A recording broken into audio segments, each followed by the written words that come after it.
90% of podcasts don't get past the third episode. You have 501 episodes. That's a big deal. Doing things that are sustainable and that I could be consistent at for a long time is very important. Now, that's not to say I don't try new things to find out what I like, but when I say I'm going to do something, I mean that for like, until further notice, I'm now doing this. What do you think kept you so consistent? There's been times I've thought about stopping. I think mostly I just enjoy doing it. I'm a naturally very curious person. Like, I'm the person deciding who gets to be on my platform. If they're on there, it's because I'm interested in learning from them.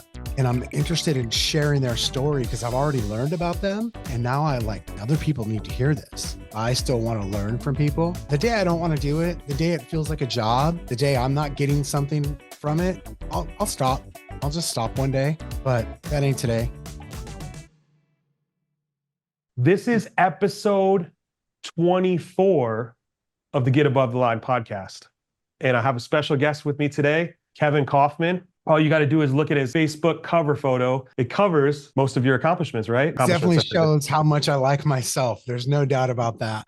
You were introduced to me as one of the most connected people in real estate. I think that's a cool title. The accomplishment that I'm really focused on right now, because I'm proud of episode 24, you are at episode 501 in your podcast. You know, it's funny. I knew I was around 500. I didn't realize it was 500 or 501, as you just said. Yeah, dude, that's just consistent posting for a long time. I want to also point out episode 24. That number means actually a lot to me. You don't know this, but like, I'm looking at the number 24 right now.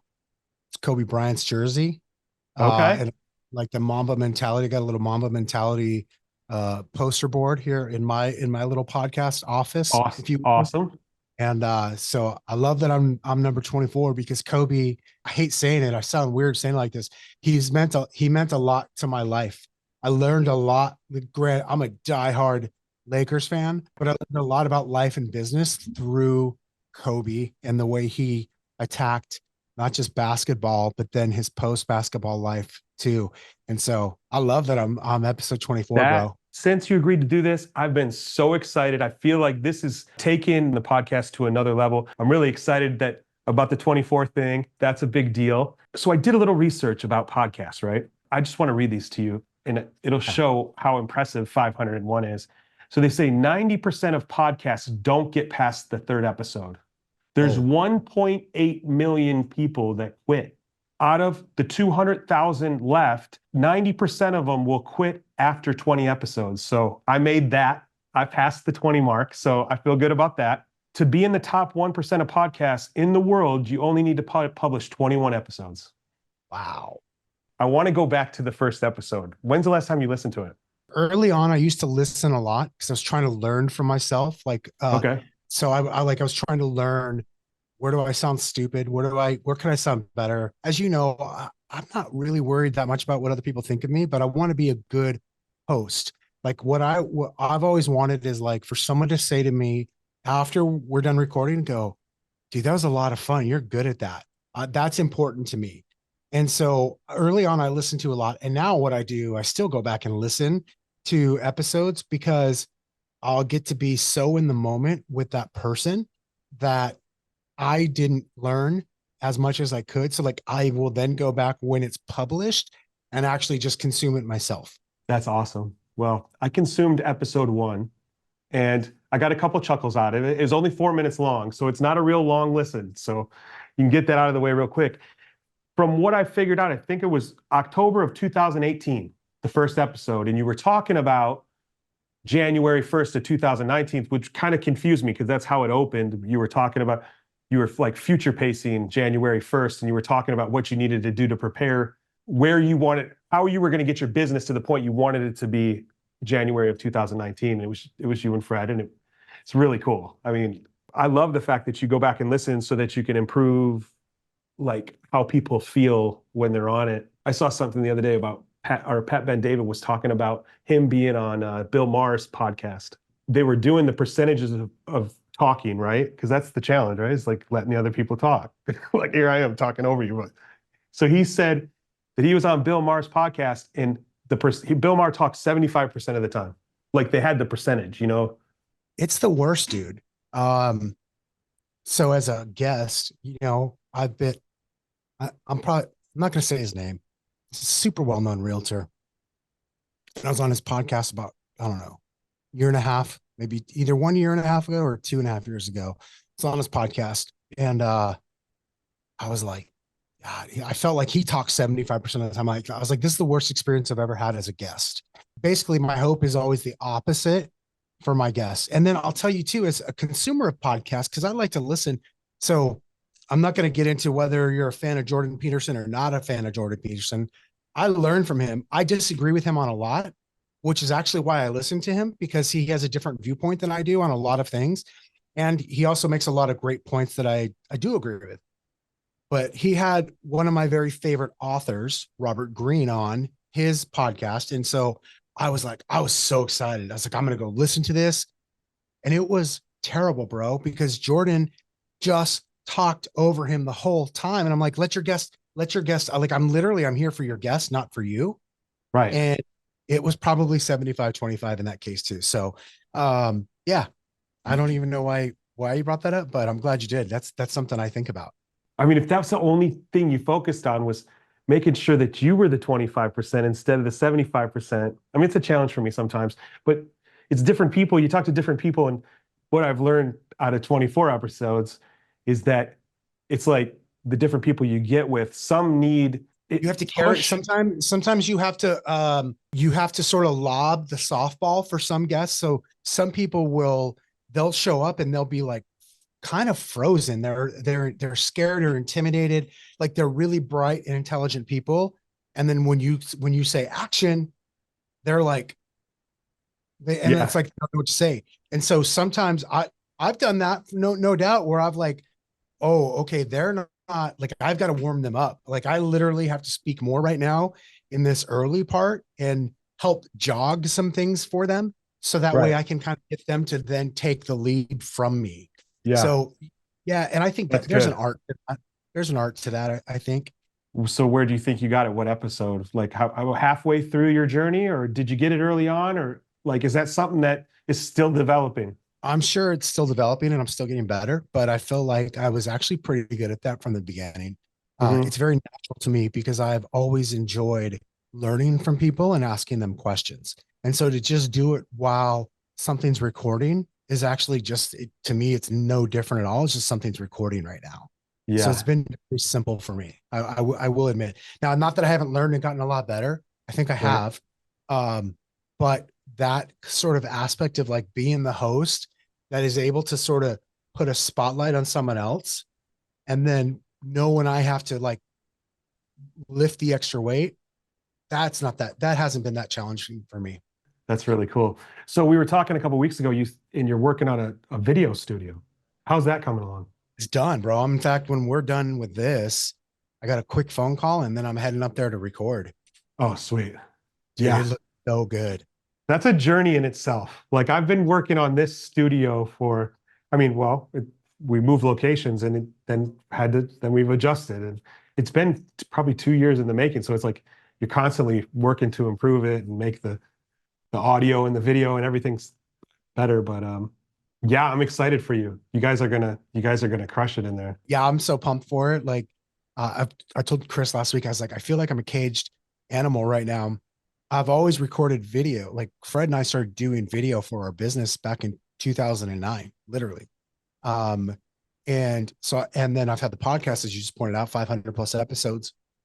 I've always been creating content, but I also have like shied away from really hitting YouTube hard and Instagram Reels hard over the last few years, and like came into it like something hit me late last year where I was like, no, this is where I'm going to spend my creative time. Yeah, And so getting the studio up and running at just like I'm here for it, bro. I'm here for it. 501 episodes, man. I really think that's a huge accomplishment. And what do you think kept you so consistent? Because I imagine there were times you wanted to stop. Yes, for sure. There's been times I've thought about stopping. Um, I think mostly I just enjoy doing it. Like I enjoy learning. So I'm a naturally very curious person. And so when I have somebody on my podcast, no, first of all, kind of like it because I'm the gatekeeper. Like I'm the person deciding who gets to be on my platform that I create. Right. if they're on there, it's because I'm interested in learning from them. Yeah. And I'm interested in sharing their story because I've already learned about them, maybe like offline. And now I'm like, other people need to hear this.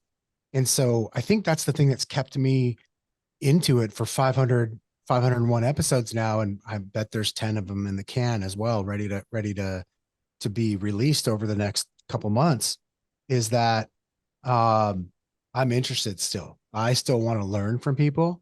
And the day I don't want to do it, the day it feels like a job, the day I'm not getting something from it, I'll stop. I'll just stop one day. But that ain't today.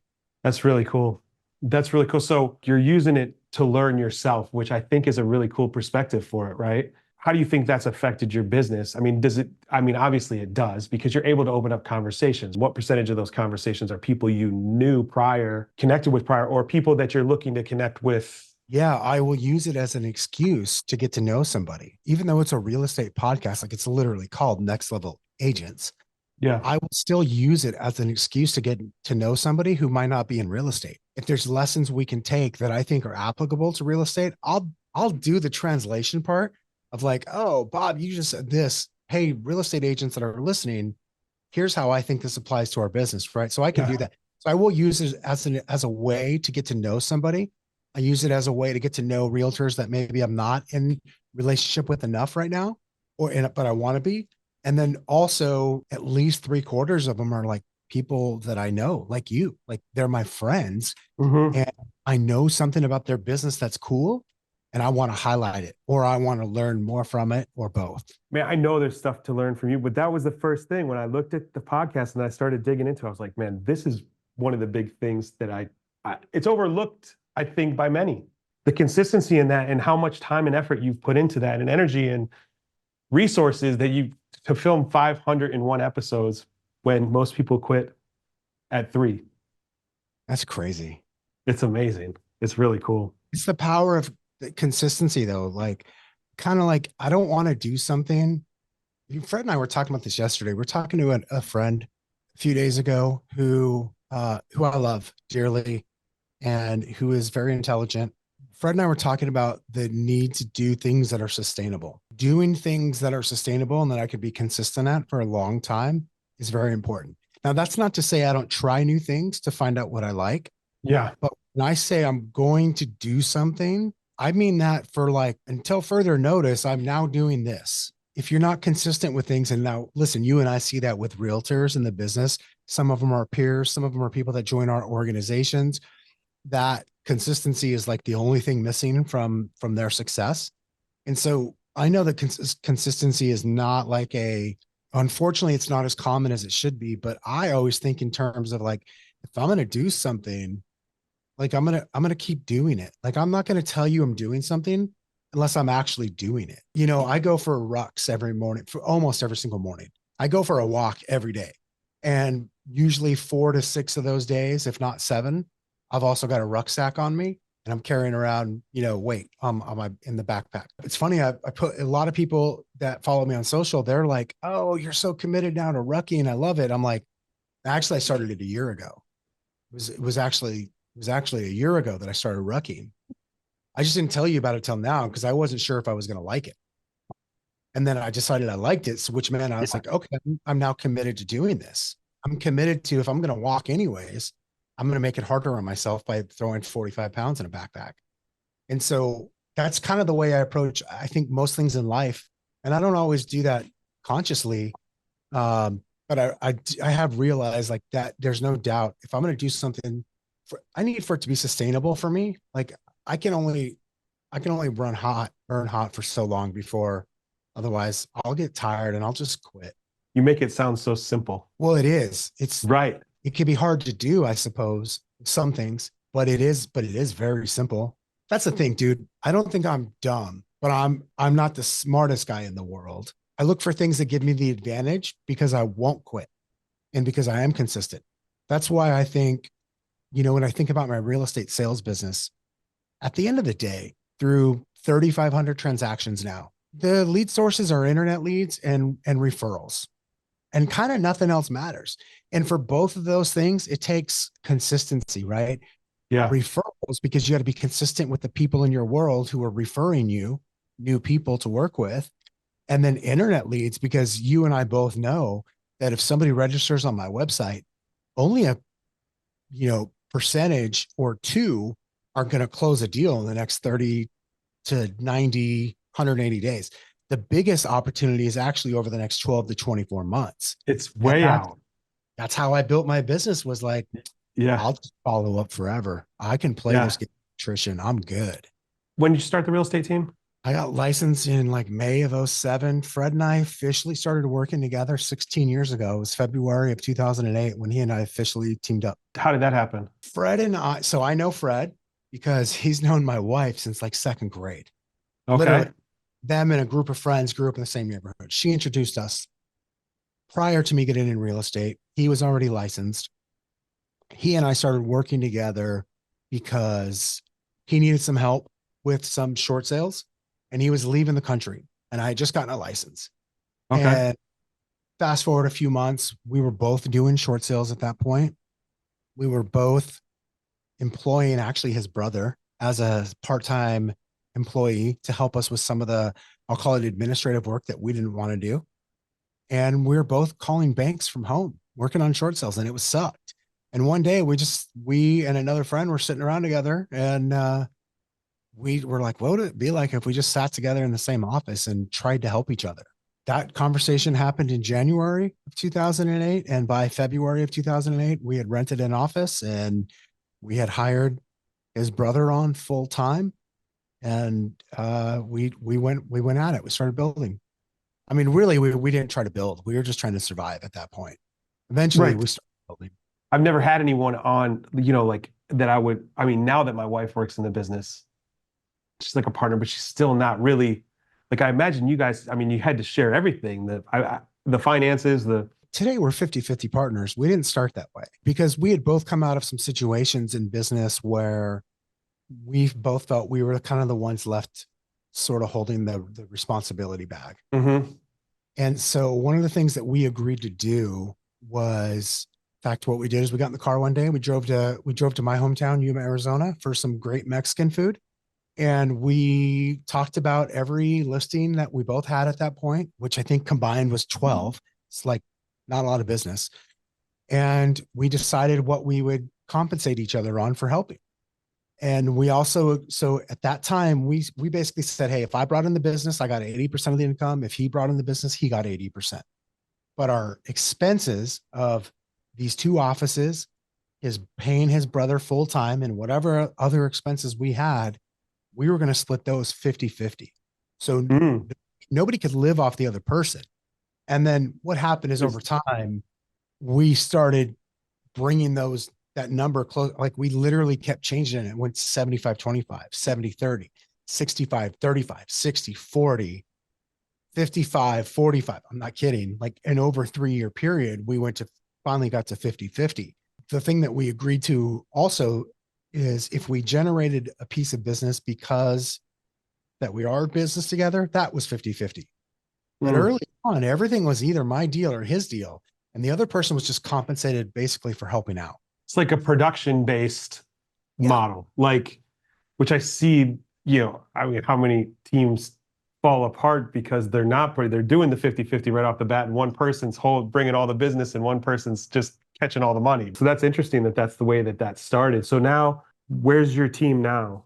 We've gone through so many iterations. At the end of the day, we expanded. We're at one point, we had probably had 100 agents, not probably, we had 100 agents on our roster at one point Wow.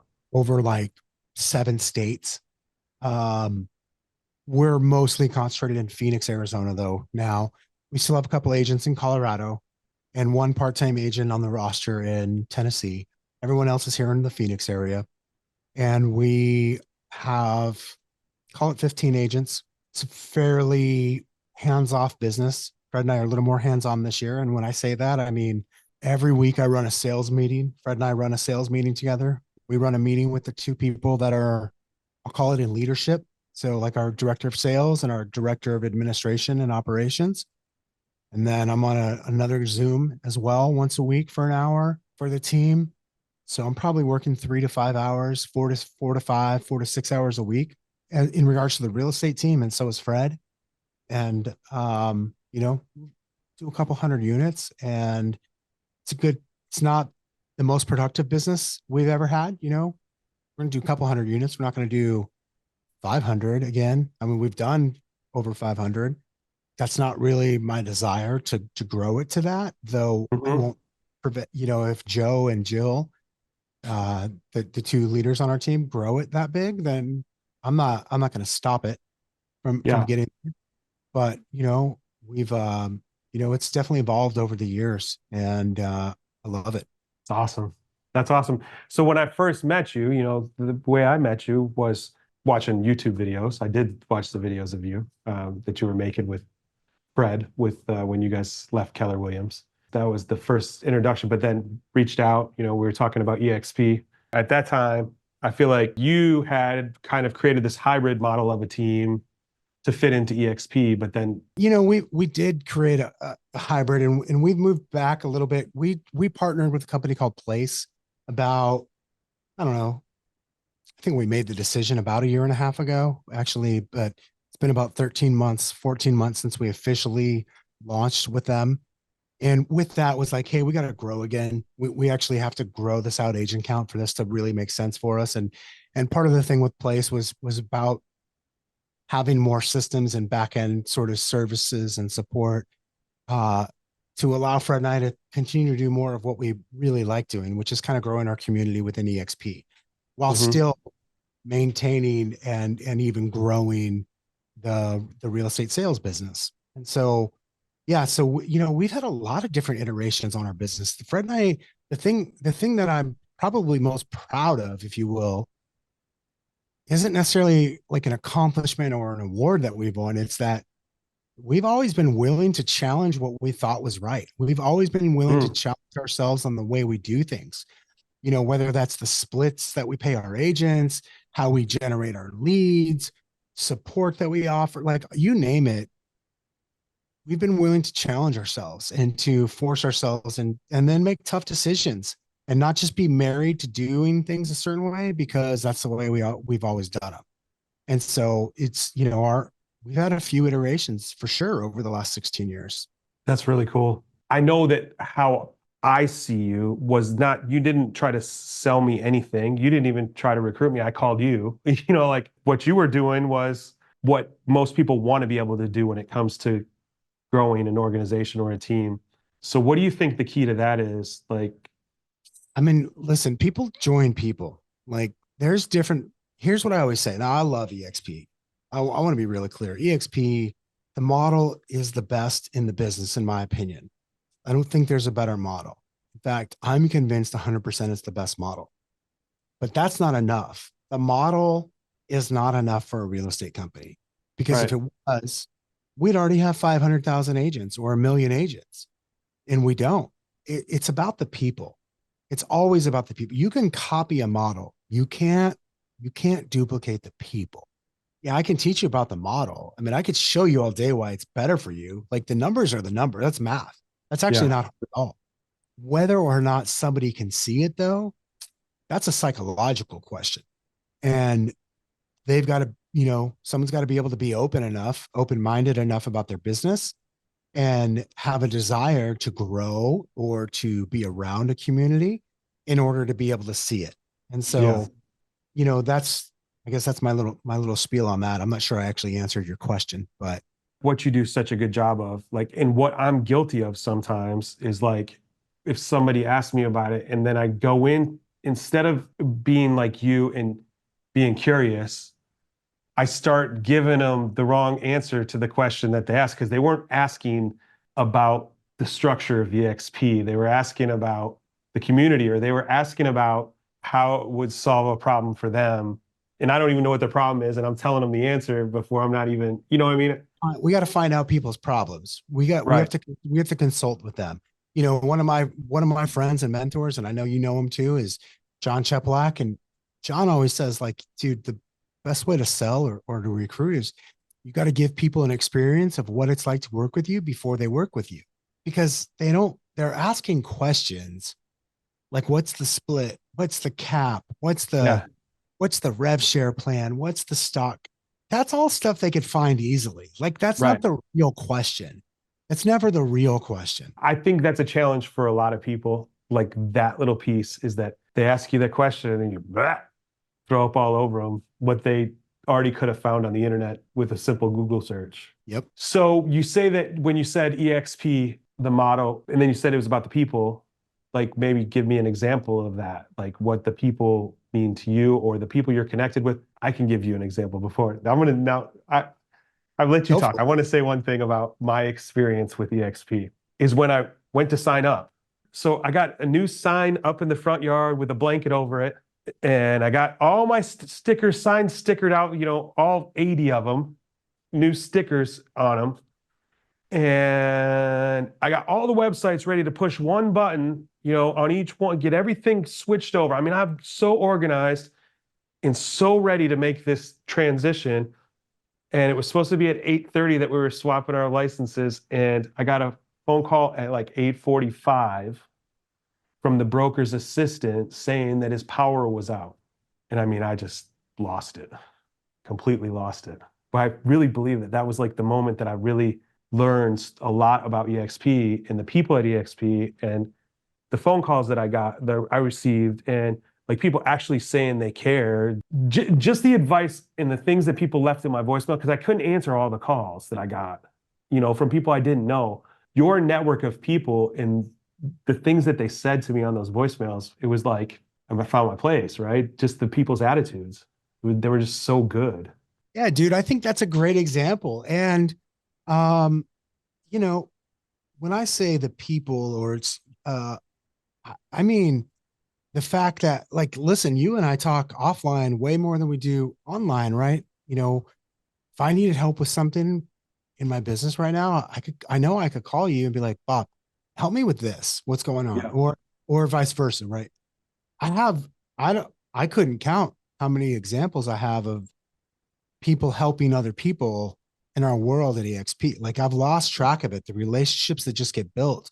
You've got people that are just willing to do whatever it takes to help other people. Like to me, Yeah.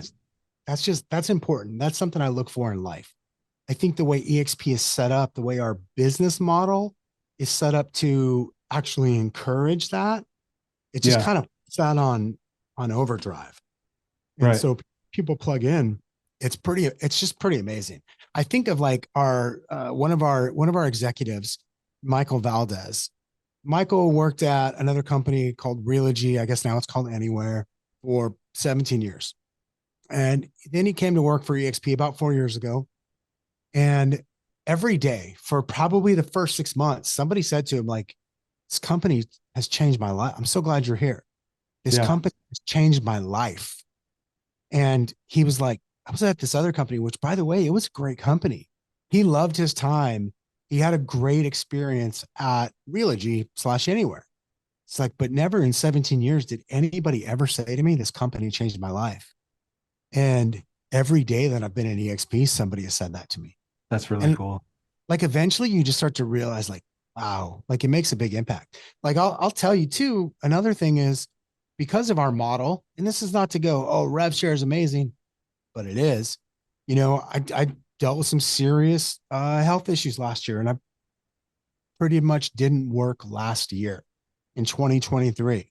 Now in 2023, where most people in our industry's income was down, my income was actually higher, and I didn't even work for probably 75% of the year. And I could give you hundreds of examples, if not thousands of examples of things like that. And so that I think that's what I mean. That's really cool. The part about connecting with other people. So I called you with, I was a little stressed out, or I have people coming at me from all these different angles, and you connected me with Chris, and I had a conversation with him, and it's like he's just on he's in another place, like, but he made me feel like we just looking at it the wrong way. Like there's something else to look at here. There's another piece right here that you're not looking at. It was a really interesting conversation, but to be able to connect with people like that, where I never would have made that connection before. And there's been several like that I really appreciate about the company. And I'm not like really one to plug in.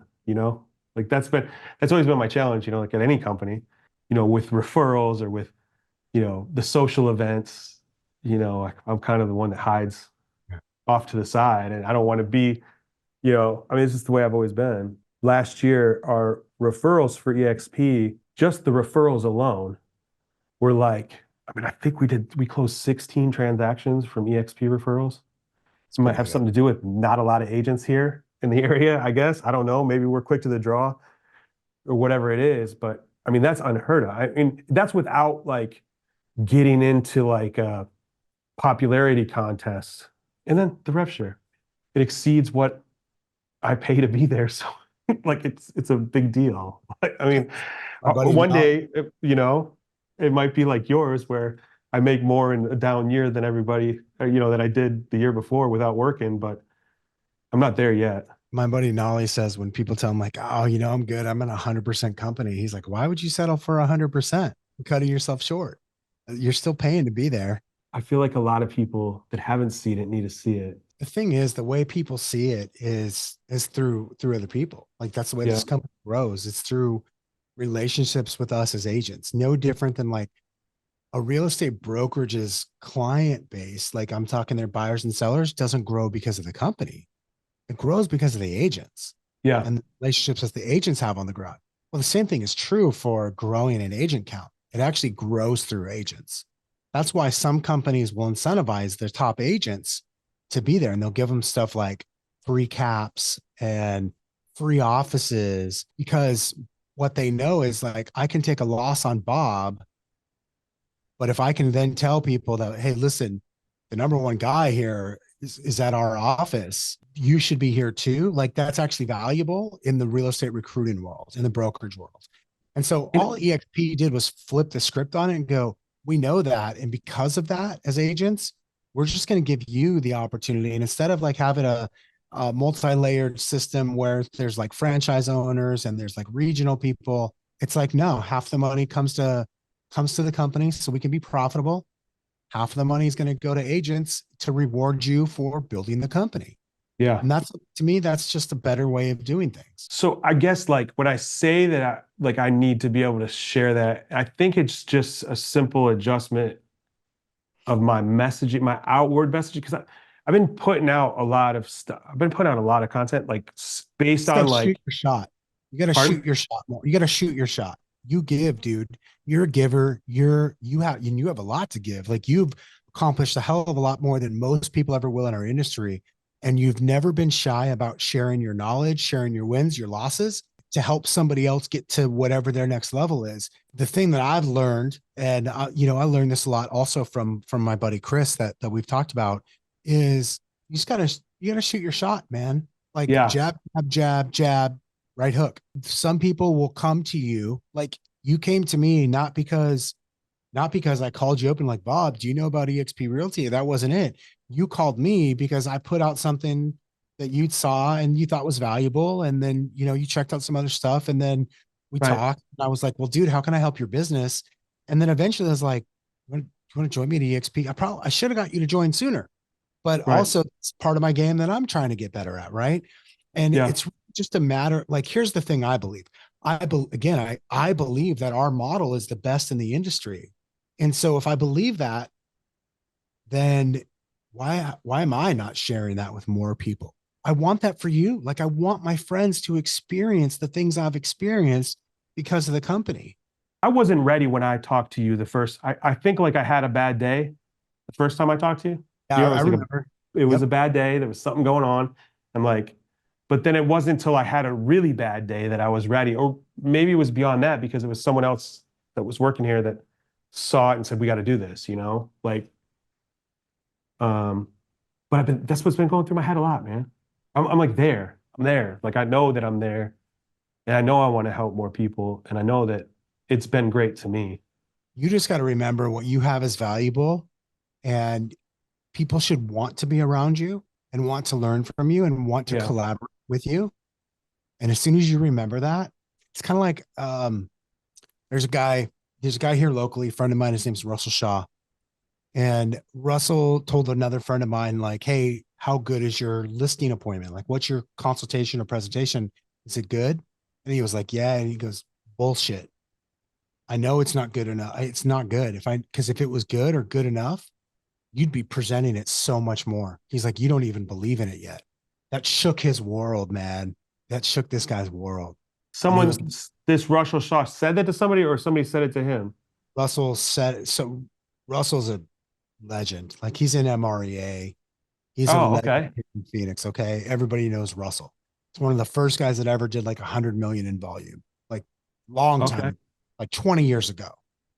Um, he said that to another agent that's a friend of mine that was looking for advice. Russell's like, nah, you don't actually believe in your listing consultation or your listing presentation. You don't believe in it because if you did believe in it, you'd be presenting it a whole lot more. I love that.